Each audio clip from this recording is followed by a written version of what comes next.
Hi guys, for today's video, ituturo ko naman sa inyo kung paano mag-add ng channel sa isang YouTube account lamang. So guys, first is, punta tayo kay Chrome. Type natin youtube.com. So kung may YouTube na, click mo na lang si YouTube.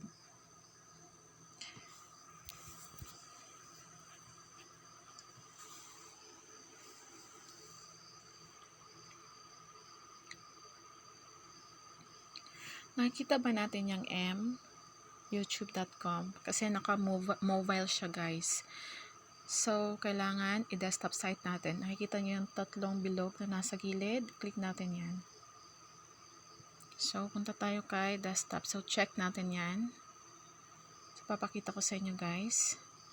So, naka-check na siya. So, naka-desktop na. Ayan. Hintayin lang natin.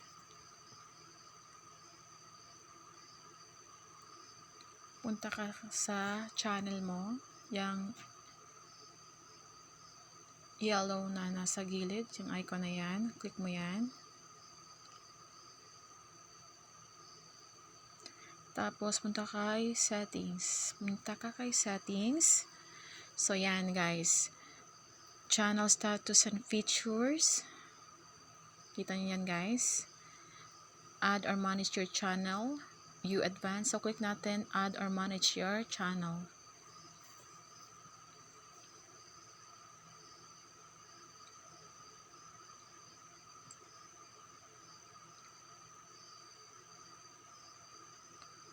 So, ayan guys.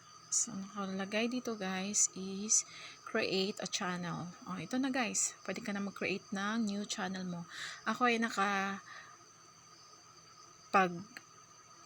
gawa na ng isang channel all about your health. So, wala pa akong video at nag-iisip pa ako kung anong mga video ko about sa health na ilalagay ko dito. So, you can create now a channel. A new channel.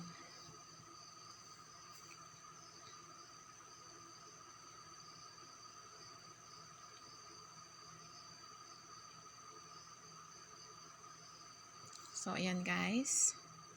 Add channel name. So, kayo na bahala guys kung anong ilalagay nyo sa new channel nyo. So, dito sa baba, check nyo yung box na yan. I understand that I am creating a new Google account with its own settings, including YouTube search and watch history. So, pagkatapos pag-click nyan, ayan, nakalagay ka na. So, create. Ganun lang guys. Ganun lang kadali. So, I hope na may natutunan kayo sa video ito. And don't forget to like and subscribe para updated kayo sa new video natin. So, maraming salamat and God bless.